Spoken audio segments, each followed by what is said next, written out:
If you are wondering if we have a music player on Xiaomi Watch 5, then the answer is yes. This watch does indeed have a music player.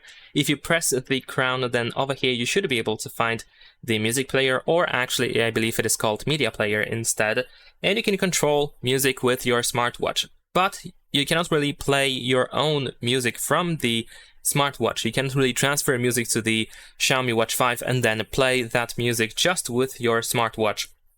But if you play something using your smartphone, then you should be able to control it with your smartwatch over here. You should be able to use those controls to play, to skip, and so on and so forth.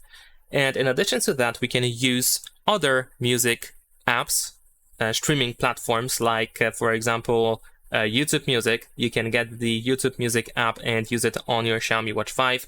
There is also the Spotify, for example, and I believe many other apps as well.